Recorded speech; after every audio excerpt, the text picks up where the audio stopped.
most people don't really have enough money in retirement and they don't really have a plan of how to fix it. The only true test of intelligence is if you get what you want out of life. Do you need $1 million? Do you need $2 million, $3 million, $5 million, right? Most business owners I meet want tactics to grow the business.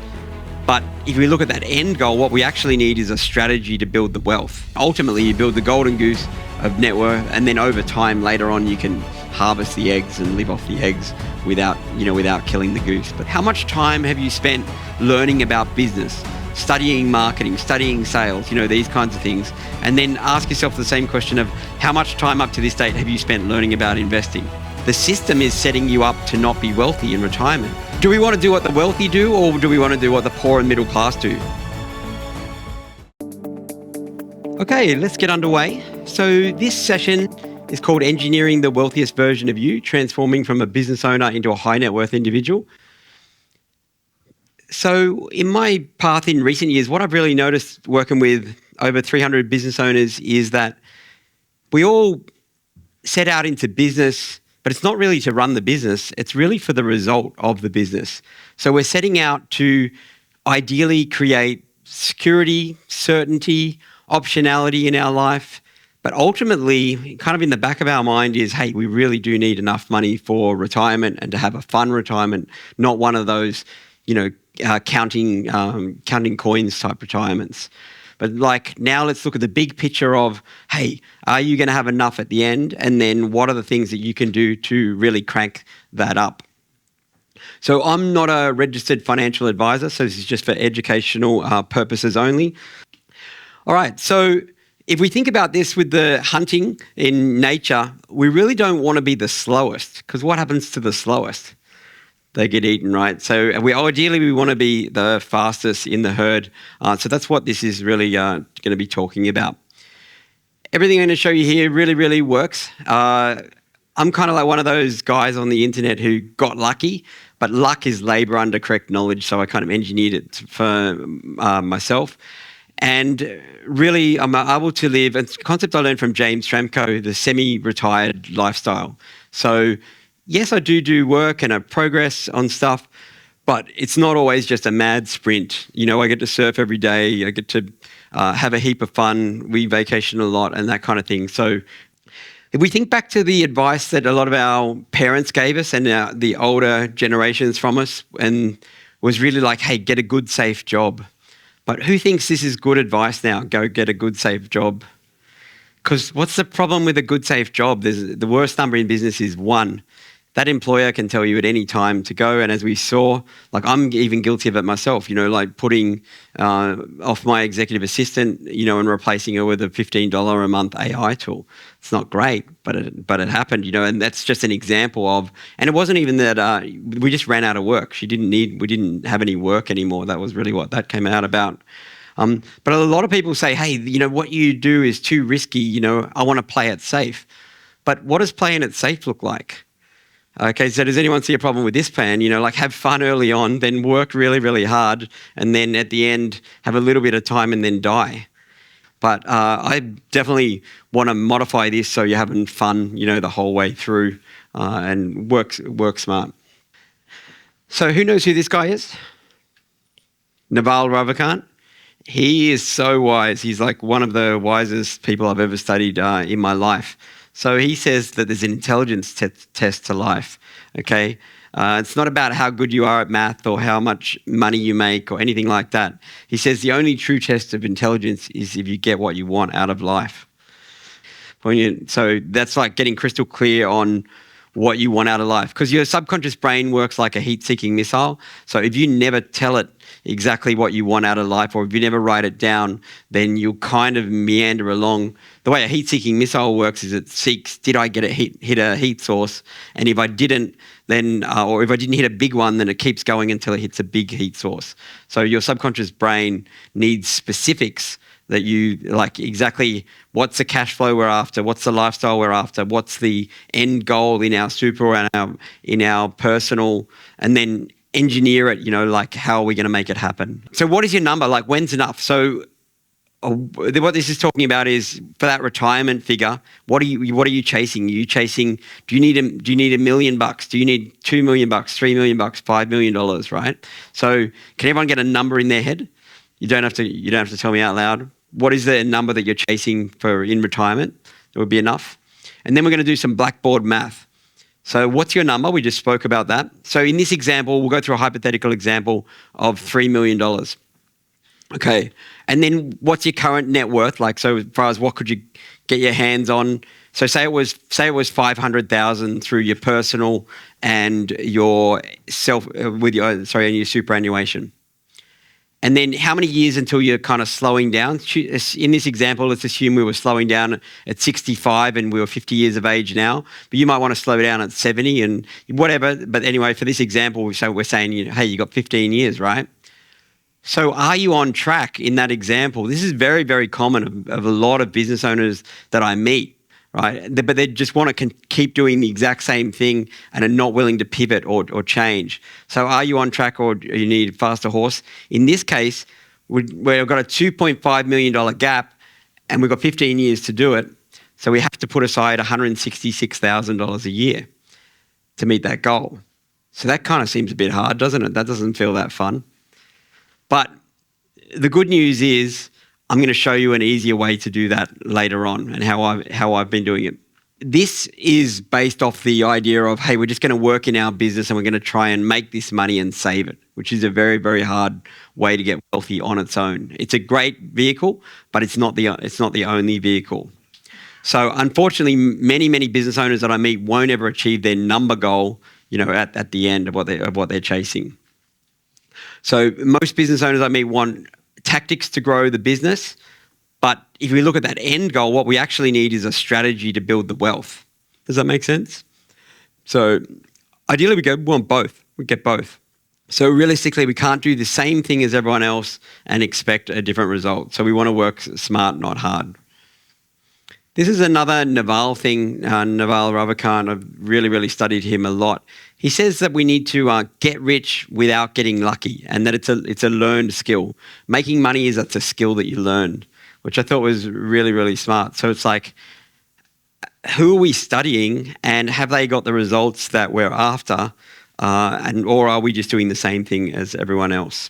This kind of like then brings us into that mindset area, and we bring ourselves to the deal. Sometimes we've seen like amazing opportunities, amazing businesses, amazing deals, and then it all falls apart at the end because the business owner sabotaged it, made it crash because of their mindset limitations or their emotional intelligence, that kind of thing. So Pat Mesiti says you can't build $1 million business with a $2 mindset. Right. So, and every time we get together with the collective, like we always do something on mindset and emotional intelligence because it's a continual journey. Like I'm still learning this. Everyone's still learning this stuff. You can't just say, hey, I've got mindset and emotional intelligence nailed. It's an ongoing process.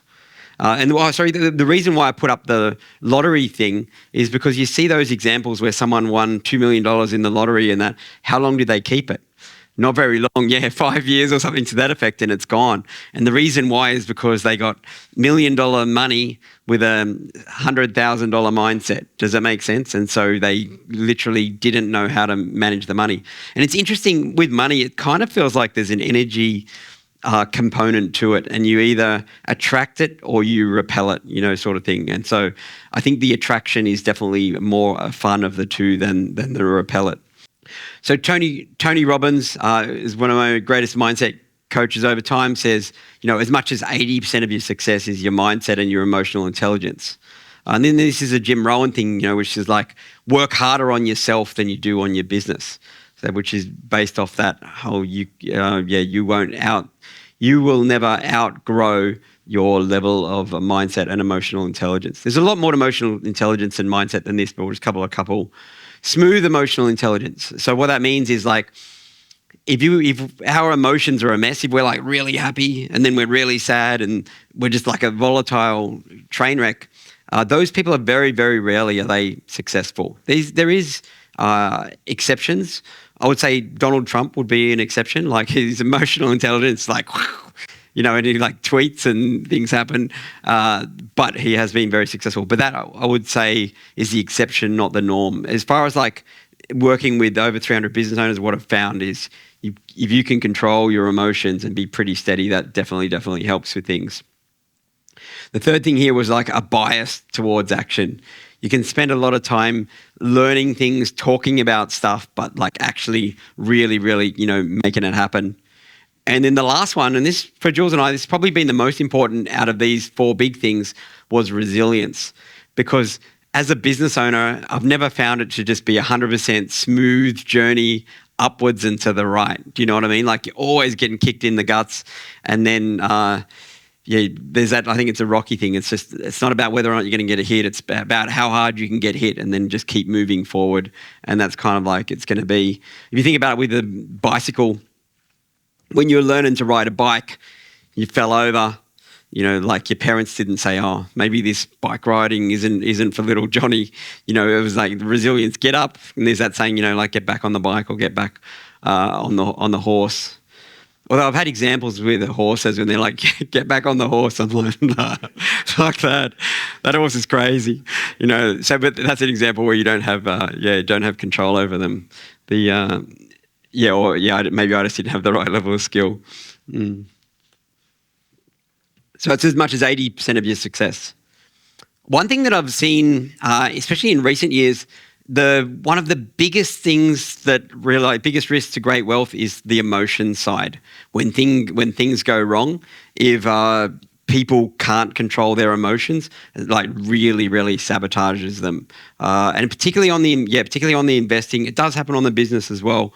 And this is where you're playing a long game or you're playing a short game of what's happening just now. And most of the time we're playing a long game. So this is like a really a big area that I'm passionate about. And we spoke about this on day one, like as far as, no one's really coming along to save you. There's no knight in white shining armor, or in this case, pink shining armor, coming along to save you. So you really can only rely on you and your, one significant other. I don't think there's anyone else you can really, rely on. So the buck ultimately, stops with you. And we have this saying of directionally correct. What it means is like, hey, we might not be doing everything right, but as long as we're continually moving in the right direction, then that works. And we do that with diet and fitness and money and business and traffic and leads and anything like that. I think it's just a great framework. Hey, are we directionally correct? Are we moving in the right direction? Another big, we're just going through a couple of key points that really matter, is 80-20 anything. So I won't ask who, but like if there was any perfectionists in the room, right? Being a perfectionist as far as like from a wealth creation point of view, unless you're a product design specialist, like say for example you're designing an iPhone or whatever, but as a general rule, being a perfectionist is going to slow down, your progress. You'll see some of the most amazing entrepreneurs, they're basically just like charging forward and there's a little bit of a trail of chaos behind them, right? And that's fine, that's normal because like the visionary and success follows speed, there's no doubt about it. But that's fine as long as there's some team members or someone coming along behind, and basically picking that up or, So I know for myself, I would never make a good accountant, because near enough is good enough, to me, as far as, but some people, that's how their minds really work. But basically we need to focus on, hey, what's the 20% of things that are going to give us 80% of results? Or even better, what's the 10% of things that are going to give us 90% of results? That whole Pareto principle. And then to build the ultimate, the wealthiest version of us, we really do need both cash flow and net worth. So what do we mean by that? You'll see people who've got millions and millions of dollars in the bank, but if their cash flow is messed up, and this has happened to us as well, if your cash flow is not high enough to meet your expenses and to be comfortable and have optionality and all that, then it gets stressful. And then the other side is you can have really good cash flow. And I see this with 8 out of 10 businesses or whatever, they've got really good cash flow, but then that golden goose, they're not building the golden goose of net worth. So you really, really do need both. And then ultimately you build the golden goose of net worth, and then over time later on you can harvest the eggs and live off the eggs without killing the goose. But we'll get into that in a little bit. And then this was a key learning for me early on, was I was doing the time for money game when I was an IT contractor. I got $30 an hour or $40 an hour or $50 an hour, that kind of thing. But the problem with time for money is there's no leverage in it, okay? And we'll look at leverage in a sec. So we needed to move for value for money. So say, for example, in the travel company stuff that I do, out of the 4 partners, I would probably do the least hours out of the 4 partners. But it doesn't matter, and no one's ever said anything and no one even cares about it, because they know that in my areas, so I do some marketing stuff, but I really, really run like all the devs and technology. I'm sort of like the chief technology officer in that. It all just runs like clockwork. So they don't care because the value's there. Like if you look at basically we effectively drop ship hotel rooms, that's what the business is.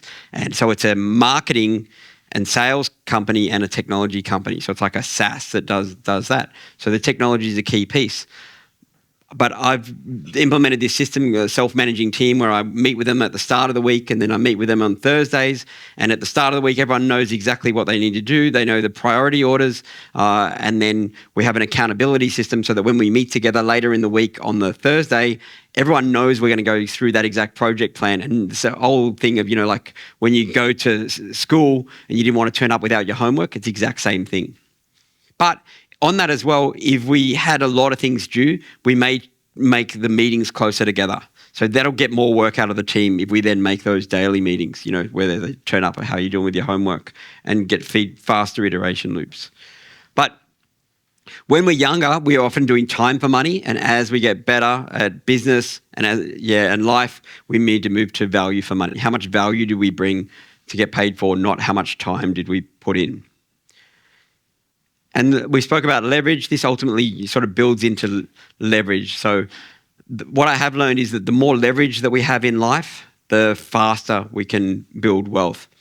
So how do we get more leverage? And there's really 5 different types of leverage. This is based off, again, a Naval thing, but it's got another, the 5th one is a more recent addition. So media and content is a type of leverage. So we spoke a lot about TikTok and other short form medias, other social medias like posting on YouTube, etc. So that is media. It's taking your message and amplifying it out, or it could be written content, but it's a type of leverage. It's every time that you put out content, post it somewhere, that's another way that people can find your message and then say, hey, that guy or girl is really good. I really want to work with them, that kind of thing. So that's a type of leverage. The second one is labor. And we saw just about everyone here is doing that, as far as you've got people working for you. And Pete asked a good question this morning. Is anyone just like full AI robotics? And no one was. And it really does make sense to have leverage in that space, but leverage with labor. So how are you making money on other people's time? The third one is capital. So you'll see like this is the whole venture capital business is like, hey, we'll put money into this thing if it's a hero business and we'll treat it like a rocket ship and make it go up. Or the other way we look at it is capital with our paid media, with our ads, we're actually in the amplification of capital business. We put $1 in and spit $2 or $3 out, and then how often can we do that? And can we keep doing it over and over and over again?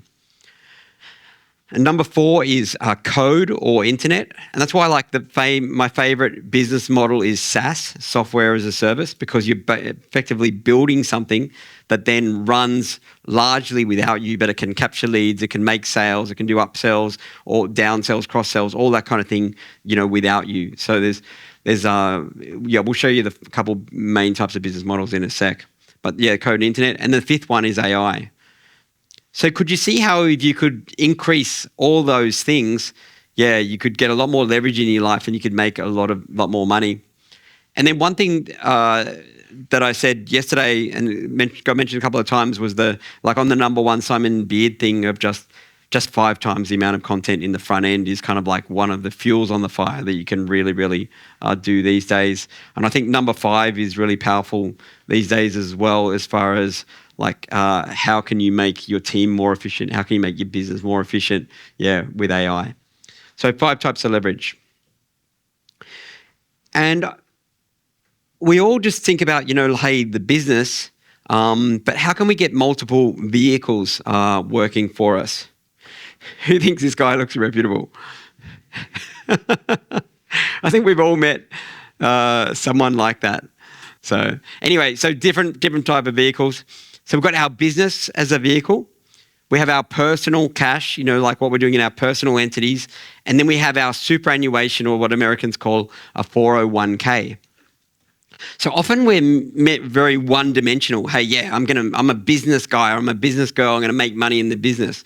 But hang on a second. What about these other 2 vehicles? And are we thinking about them? And are we doing stuff, with them? So we're going to focus on business first, and then we're going to look at these 2 next. So let's look at the wealthiest version of you from your business. One thing I say is like we need to ultimately build a multi-leg stool. And so these guys will be sick of me saying this, as like, have multiple streams of income. And the reason why is because if we think of this as a stream of income, like we've got 4 of them, but then if this one drops out, like this stool will still work. Admittingly, I'll probably have to shift my ass over here a little bit or whatever, but it'll still work, you know what I mean? But whereas if we only have one leg to this stool and it gets taken out, then boom, the stool doesn't work anymore. And I definitely see that with business owners where you've only got one stream of income, and one is the worst number in business. But the other side of that is sometimes that whole he or she who chases 2 rabbits catches none. So we do have to be careful, and there is a balancing act to it. We ultimately need multiple streams of income, but sometimes if we spread ourselves too thin, then it's not great and we achieve nothing. So I said here, a hero business or a multi-leg stool. For most people, it's a multi-leg stool. Have a couple of things that are providing you income. But if you have a hero business, like you may have a big e-com store, a big coaching business, or a big SaaS, that kind of thing, then if you've got something and it's just a beast, then you probably don't need to get the multi-leg stool going, or you might be able to get them in other ways. But for most people, you need multiple streams of income. And sometimes we just need a faster horse or horses. Because who thinks this one's going to win a race? Unlikely. Probably very reliable, out in that environment, but not likely to win a race. One of the most powerful words in business that we've ever learned is next. Because sometimes Jules and I have gone down like it must be 12 wrong rabbit holes, over the years of like, let's give it a go. You know what? Either because you need to have both psychology and math. Do they want it? And can we be profitable delivering it? And if you can't get both of those things, then kind of that's when you either have to, can we fix it? Or, we say next. I found over the years that scaling companies is formulaic. I'm lucky in that, but luck is labor under correct knowledge. I engineered this skill set. I was a growth hacker. So after running the marketing agency and doing coaching, but I was a growth hacker for many years. And so, and Andrew does similar sorts of stuff where you go into a company and then you make it grow, and then you only don't get paid for it, but only take a clip on how much you grow it. And it only works with hero businesses because Frank Kern was my marketing coach, and he used to say, avoid square moving wheels. You know what I mean? So if you've kind of got to go, you don't want to be involved in that. Ideally, you want to work on businesses that are going well, and then you add rocket fuel to them, sort of thing. But what I did find by working on so many businesses, it's a formula and it's a recipe. And everyone says, hey, but my business is different. But when it's not really. When it comes down to it, everyone's business fits into one of these as a general rule. So e-com, services business, information business, and SaaS. And they all have their pros and cons, actually. And we've worked in all of them. We have this like business model profit scale, and we find that SaaS, software as a service, is the best business out of all of them, by far. And info business can be great as well, although I think info business is getting harder. Like we spoke about yesterday, it makes more sense now to have communities that have the information in it rather than just trying to sell information, because it is getting harder and harder to just sell information because there's so much of it out there for free. Services business is great, but it can have like physical limitations as far as like where you can service. You might be just in one regional or just across the country, that kind of thing. So it doesn't really scale to if you look at the biggest businesses in the world, they're all SaaS. And then, or e-com, which is also can also be a SaaS. E-com, I've done very well in e-com in the past. I think we mentioned that we did like $10 million on Amazon in the baby products, and then the travel companies that we do big numbers as well, much bigger than that.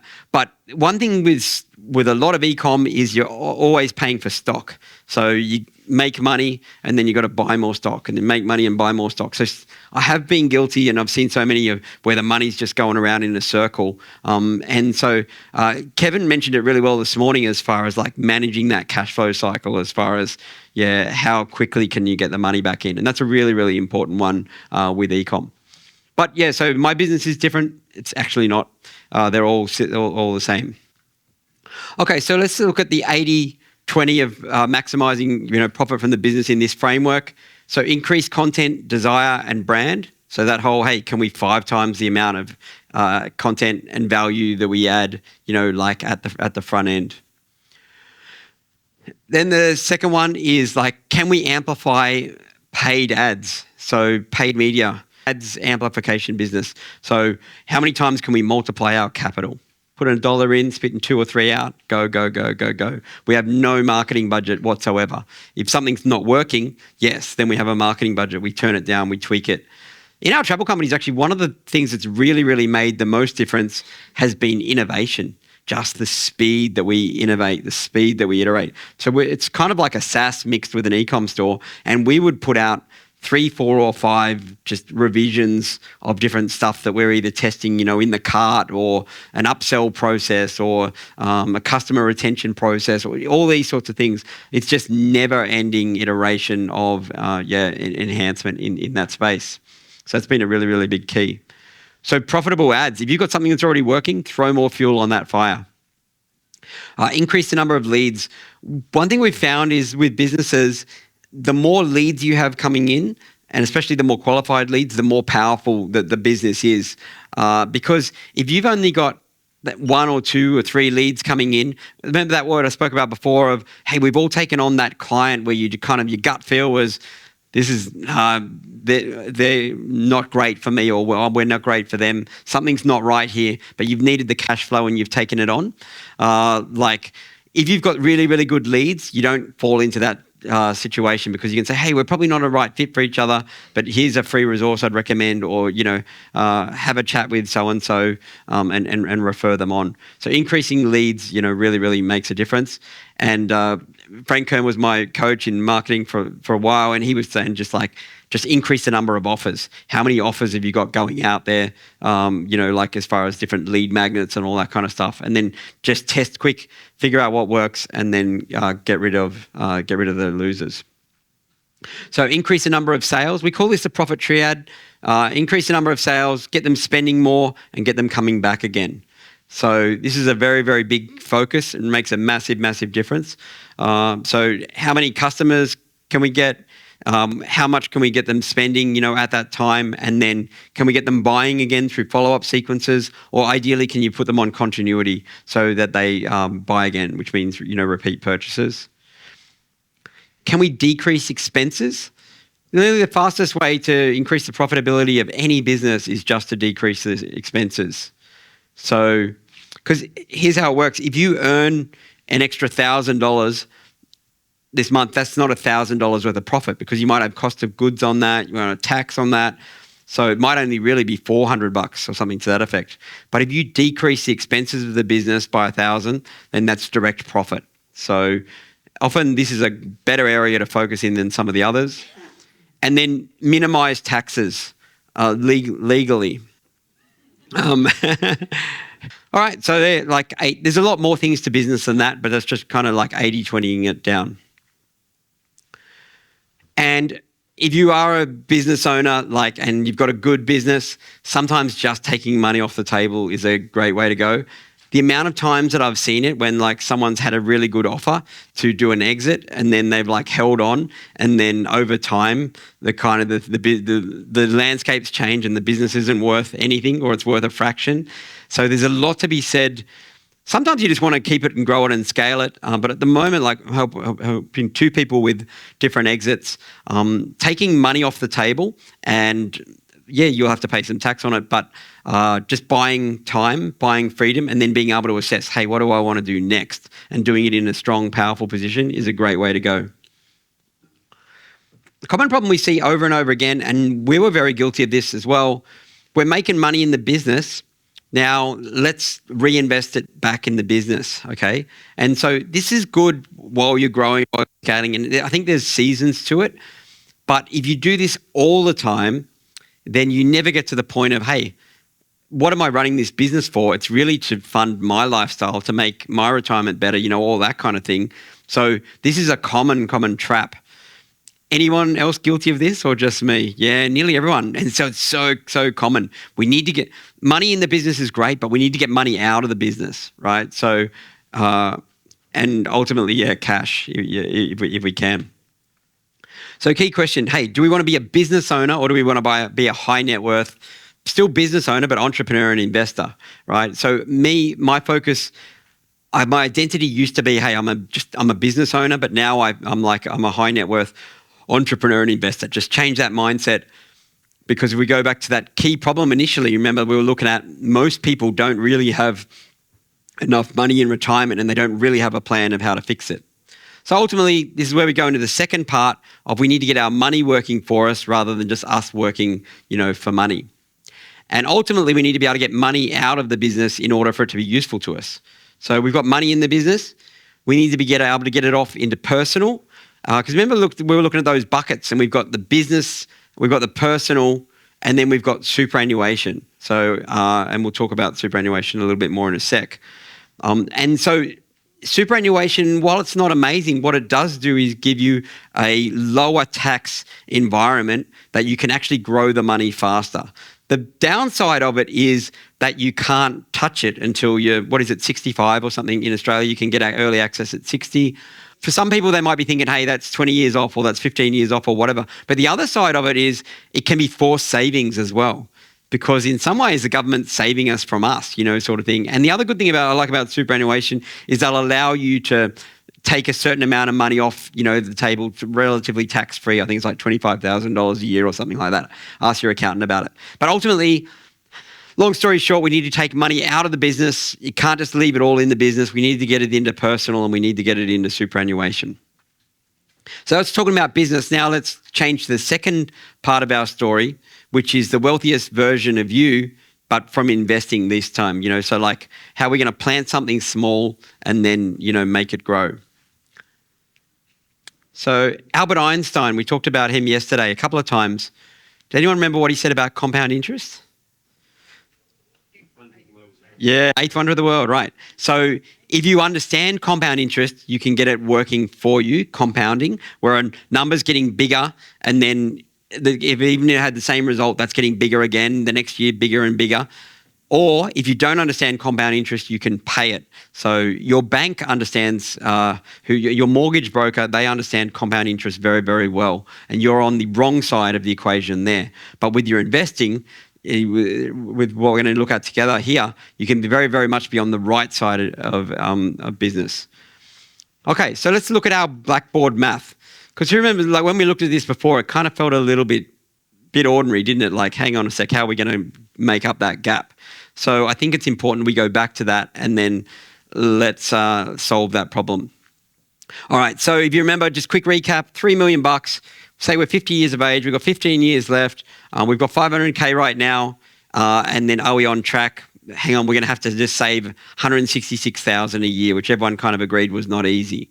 So are we going to do it this way, 166,000 a year, or Are we going to start with our 500,000 and are we get it compounding at 12.7% a year, right? So I used to just identify as the marketing guy and the business guy, and I really wasn't thinking about this other side well enough, and it's cost me a fortune. Especially the one that I'm kicking myself that I wasn't smart enough about was when the .com boom happened, right? So I knew the winners. I knew Google was the winner, and I was a Google Premier partner. I knew, like, I started advertising on that platform within a month of it coming out. I did well out of it, and I knew Facebook was a winner, and I started advertising on that within like 3 months of it coming out, and I did well. And I knew Amazon was a winner, and I've spent a lot of money there and used it for hosting and all sorts of stuff. But was I smart enough to buy the stock back then and hold it the whole time? There's more money if I had have just been smart enough to know to do that, or ideally do both. Like use those ads platforms, whatever, they're incredible, but buy the stock, hold it, weather through all those storms. But in some ways, in some ways I sort of knew to do it, but that whole to know and not to do is not to know. And maybe I needed to see that, right? To know that, well, actually right now we have the exact same opportunity happen all over again. Because who would have agreed, knowing what you know now, if you went back to the start of the .com boom and with this conversation we've just had, and you bought Apple and you bought Amazon and you bought Google and you bought Facebook and you held those long-term over 10, 15 years, who thinks you'd be wealthier, right? Okay, but the same opportunity is happening right now. But in this case, it's an AI boom, right? So history is repeating itself. It's just like, hey, are we smarter this time around? And not all of us will wake up to it, but some of us, it's like, hell yeah, I'm not going to make that mistake again. So hopefully me being a dumbass back then can help you now. So 500,000, now we get it compounding at 12% a year. Okay, so we figured out we can't easily save the 166,000. If you've got a hero business, yes, you might be able to. But if we look for average, we can't save the 166,000 a year, right? So this is basically, how the math works. And it's probably a little bit small to see. But if we start with 500,000 and then we get it compounding, so each year it goes up by 12.7%. So then it goes to like 600,000 and 700 and 800 and 900. And ideally, we need to have really, really good diversification strategies in place so that if we have any losses over time, it doesn't really take out much of it. So we have to really, really be smart about how we do it. But that 500,000, if we then compounded it over that 15-year hypothetical period, it turned in a little bit over 3 mil, right? So who thinks it's probably, when we looked at Bitcoin yesterday, what was it growing at? It was growing at 40 and 50% a year, looking to go down to 25 and 30. So that's just one example, right? That's the only investment we've spoken about so far. So who thinks the 12% is like completely unreasonable? And we're going into we're in an AI boom, right? So it's very, very, if you've got a problem with your math, with your blackboard math, then it's it could be a very, very fixable problem for you. And that's kind of like, what that looks like. All right, but what about if we now saved 25 grand a year? So who thinks the 25 grand a year towards our retirement from 50 to 65 is a more achievable goal than if we were going to have to save 165,000? Who's in the 25 camp? Yeah, most people. Anyone think the 160? It's a lot more difficult, right? There's a couple of people here that it's like, it's no problem to, but most would struggle with it, right? So now, if we still had that same goal, but if we added 25,000 a year to it, I call this feed the beast. And a lot of people, they invest and then they stop feeding it money, and so it doesn't compound anywhere near as fast. If you feed the beast, and when you've got spare money, especially if you buy on dips as well, as even better, you really, really compound it so much faster. So if we fed it just $25,000 a year, we could now achieve the same $3 million by just getting it to grow 10% a year. Does that make sense? So a combination, we've gone from a really, really bad situation of, hang on, we've got to save 167,000 or we've got no chance of hitting our goal, to now, hang on, if we just add a little bit each year to this and we get it growing, this will really, really make a difference. And that's the table. Basically, all it's saying is the same as before. We're growing at a lower rate, but we're feeding it $25,000 a year. So, and you could do this in your personal, or you could do it in your SMSF, or you could do it a combination of the two, that kind of thing. So you still end up roughly at the $3 million over the 15 years. So a lot of people think, like investing is risky. And, like in the short term, you may have a loss, like on something. But as a general rule, if you stick at it and you learn how to fish, you're going to win. Especially with the time we're at in history is very, very exciting, because everyone's thinking about AI just as the tools. But I'm thinking about the more exciting thing of AI is the investments side. So remember, I always take on the top 1% mindset in everything that I do except for sports. And so it's like not if I win, it's like, how much that I'll win, to what extent, and how many times I can multiply our capital. Because Cam and I were talking about it the other day. He does share trading, and he's really, really good. I think he's a naturally talented investor. I think it's partially because of the house that he's grown up with, in the amount of conversations that he's heard about this stuff. Anyway, it's just soaked into his bones. He's very, very good at it. And then he's telling me about a gain that he had, and I said, that's awesome. But what I've learned is the individual gains don't matter. It's really about how many times can we take that capital and then multiply it. And the multiplier might be only, hey, we multiplied it by 1.3 this year, or 1.2 next year, or 1.4 next year. So it just keeps getting bigger and bigger and bigger, that kind of thing. So how many times can we multiply it? So then ultimately we're getting to the point where we're using our business to fund our investing in our lifestyle. So my mindset used to be, I'm going to use business to get rich. And that still does work if you have a hero business. But if you don't have a hero business, like a fast-growing SaaS or a massive e-com store or a big consulting or coaching or whatever, like if you don't have something that's huge, then it's much, much more difficult. So we're better off to use the business to fund our investing and use the business to fund our lifestyle. We looked at this yesterday, the cash flow quadrant from Robert Kiyosaki, self-employed business owner and investor. And then the wealthiest combination is being a business owner who's also an investor. So ultimately, we can't do everything. I meet people who they flip properties, they do commercial deals, they're doing stocks, and and now they're doing a course on bonds. You know what I mean, sort of things. It's like, wow, you're scattered across all these things. Choose something. So for me, it's tech investments. So shares in tech and crypto and Bitcoin, those kinds of things. So that's my lane. Get good at that and do the research. One thing I realized is if you think about your life up to this date, how much time have you spent learning about business, studying marketing, studying sales, these kinds of things. And then ask yourself the same question of how much time up to this date have you spent learning about investing? Okay, and I said, look at the faces around people don't look at me, because they've spent this much time learning about business, marketing and sales and this much time learning about investing. So then I realized I was the same back 10 years ago. I was like, okay, well, hang on a second. Now I really need to do the time on that, become a specialist. So we saw that superannuation is a way that we can get to funding our retirement and be wealthy, in retirement. So let's look at the mistake I would say 99% of people make with their superannuation. And it's unfortunate, but it's really just a lack of knowledge and not really knowing better ways to do things. The average gains from a superannuation fund, I thought it would have been higher, I guess 10 or 12%. ChatGPT told me it's 8% a year in Australia. So it's going up at 8%. So if you had 100,000 and then went up to 108,000. But it didn't really, because the average fees is 2% a year. But so here's the thing. There's different types of superannuation, and most people have it in what's called a mutual fund, right? And you'll see ads that make sure you invest in a superannuation fund that has this logo. You know what I mean? They're advertising based off, make sure you got this logo, not based off, hey, we're going to give you the best returns with the lowest fees.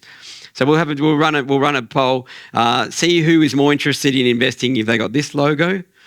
Okay, no one. What about highest returns, lowest fees? More. Yeah, good. That's good. So yeah, the second one's obviously better. So if you have a mutual fund, what it means is they're buying and selling all the time on your behalf, right? So they've got some people in their organization who are very, very clever, and they're trying to outperform the market. And every time they buy and sell, it incurs fees. But they don't keep the fees, they pass the fees on to you. So I think this 2% is actually like kind of low. At times, some people where I've audited their superannuation, it's been as high as 4% fees. So ideally, you don't want to do mutual funds. If you are going to do some kind of fund, an index fund is much, much better because they buy it once and then they sell it once for you, and it's just a blanket of things. And then I asked ChatGPT as well for the accurate stats. I was pretty accurate on this one. What's inflation? So how much is the cost of everything going up? 4%. So your 8% isn't looking so good anymore because you assume your money's going up at 8%, but it's actually the real purchasing power of it is going up at 2%. So do you think this is helping, or is this part of our problem, like with that initial blackboard math? Who's excited about 2% a year gains? Anyone? One down the back? Okay, cool. Stick with us. You need to see the second half of that presentation. It gets better, trust me. Yeah.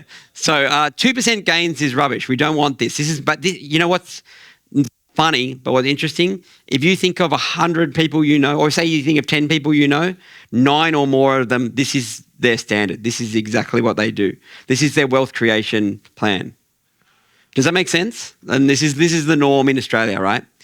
So my SMSF the last 5 years, average gains of roughly 30% a year, average fees of 0.5% a year, average inflation of 4%, nothing I can do about that.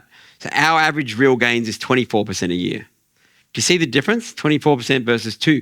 But are we going to be able to keep hitting 30% on our SMSF? Probably not. Like over time, at the moment, we're in an incredible time in history with Bitcoin and with AI tech stocks and things like that and gold and stuff. But over time, that'll probably go down. Might end up at 20 or 15 or whatever, but it's still a long way off the 8. And also the other thing is we've got our fees down. The only downside of like the way I do it is self-managed super fund. It's like running a company. You've just got like a little bit more accounting cost, that sort of thing.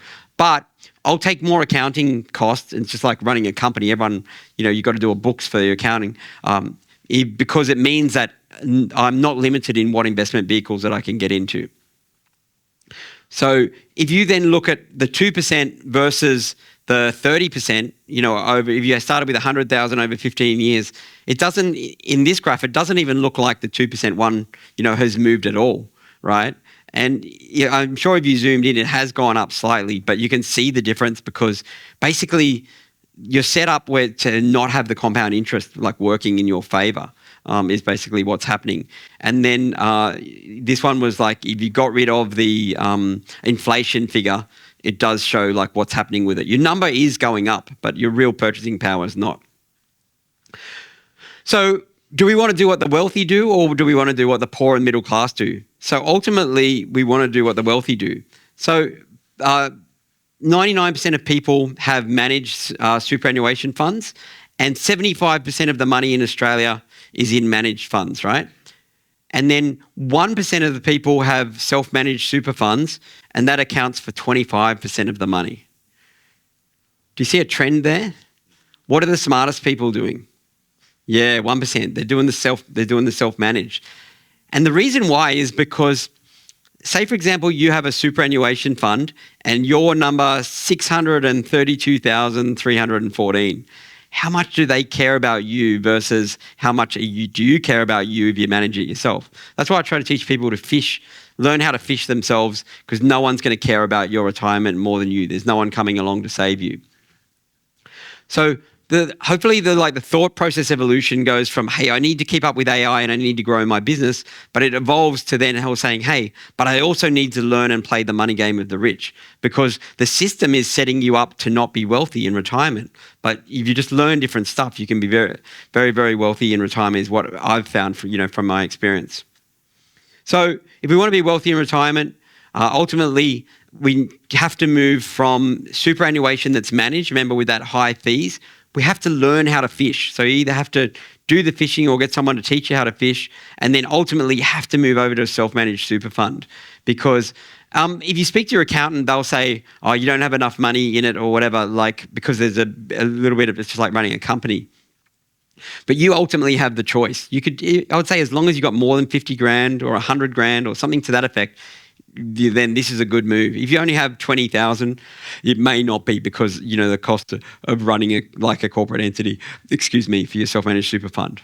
But it unlocks everything that you can do, and then you can basically have more freedom to grow it much, much faster.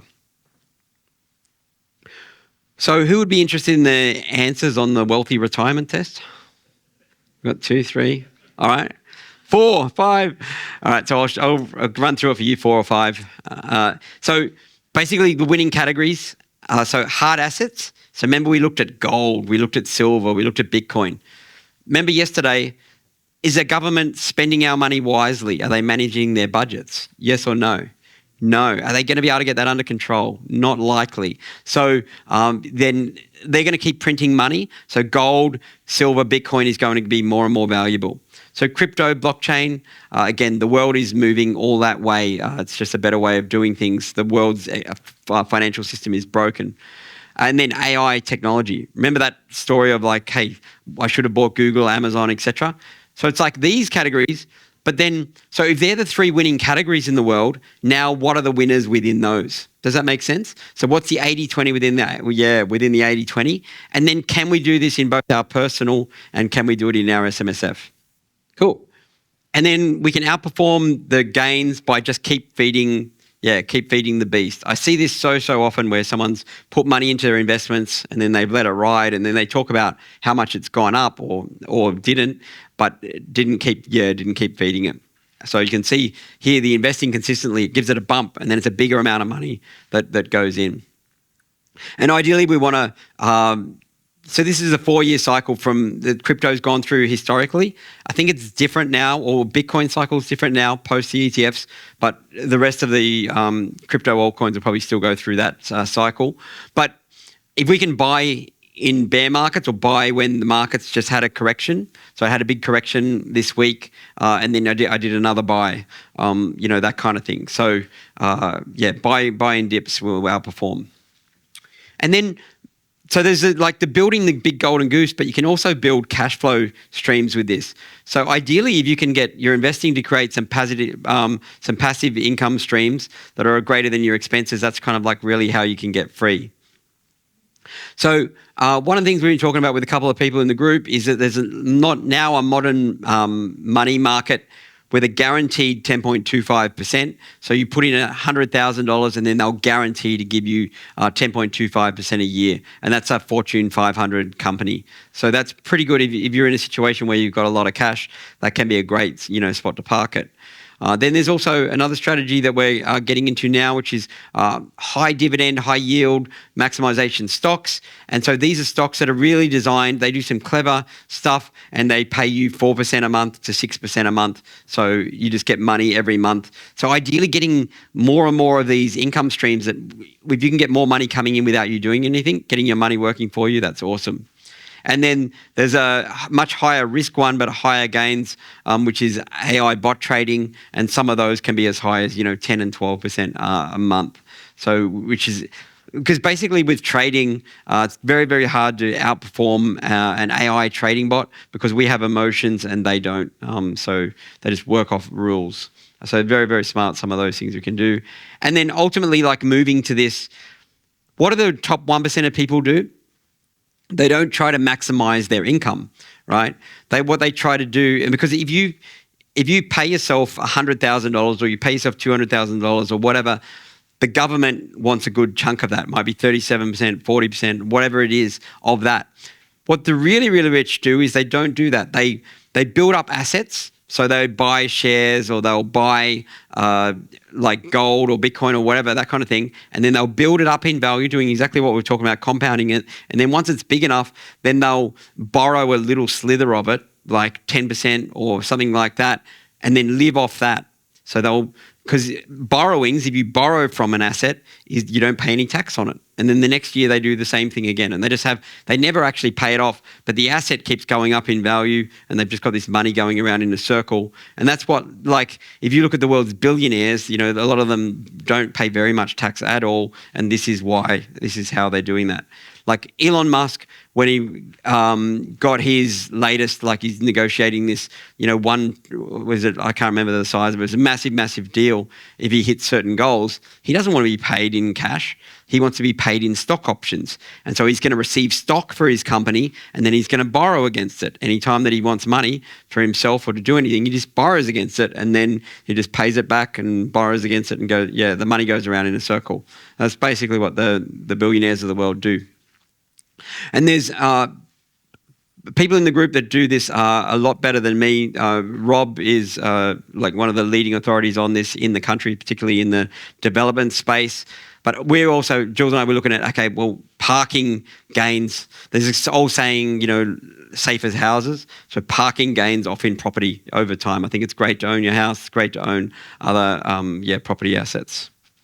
And ultimately try and live a semi-retired lifestyle if you can. So not all work and hustle. Like I'm 50, I don't want to between 50 and 70 just work like a dog. I don't think it's smart, you know what I mean? So that's why I'm just that's why I like surf every day or get on the e-bike or, whatever it is. And build an amazing life resume. Think about how many amazing cool things can you do in your year. And ideally schedule them in advance so that they just happen.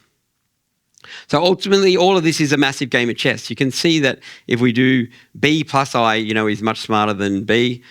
And the prize, if you get this right, is ultimately, is freedom and security, which we sort of all agreed that we want. So ultimately, if we can get that marketing black belt we spoke about and business black belt and investing black belt, then that's how we can get to that giraffe money that we had joked about. Rob here actually even had a giraffe shirt on yesterday. I thought that was pretty cool.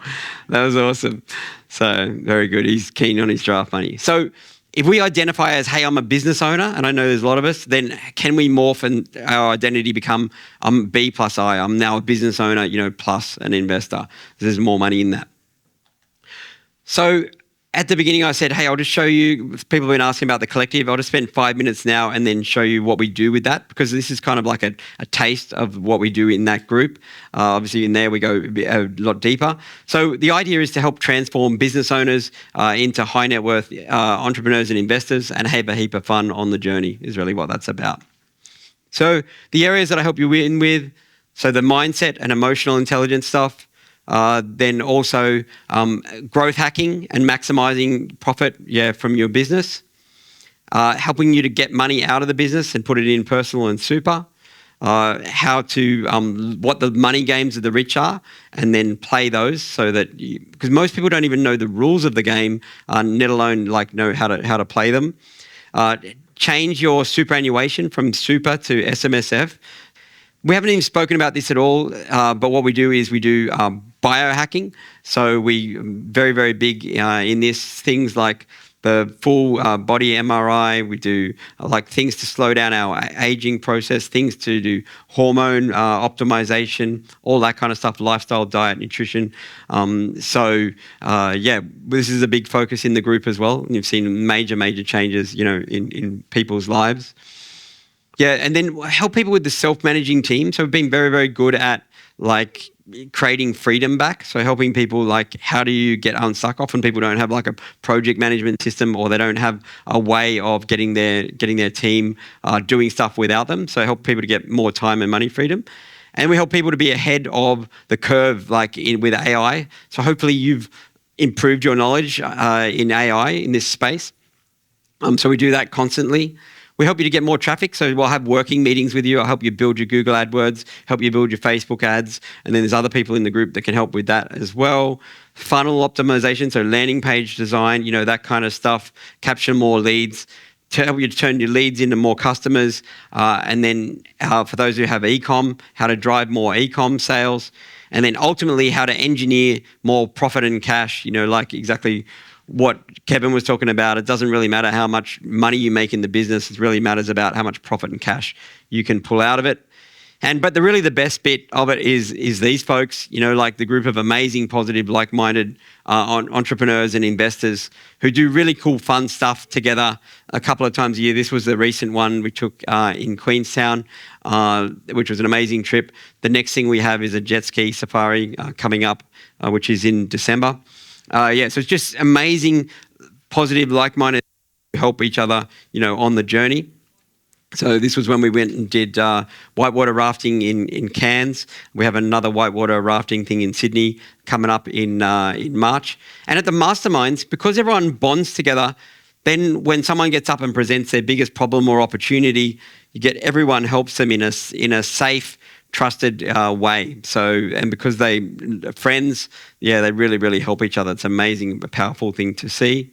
And I do one-on-one calls with you. We have group calls, and we also do training webinars, regularly as well. And then anything we've done in the past is all recorded, and you have access to all that in sort of all those different areas. So mindset, business, marketing, sales, investing, longevity, e-com, Amazon, financial IQ, lifestyle design, property investing. I'm certainly not the best at property investing. Like I said, there's people in the group that are way, way smarter than me at that.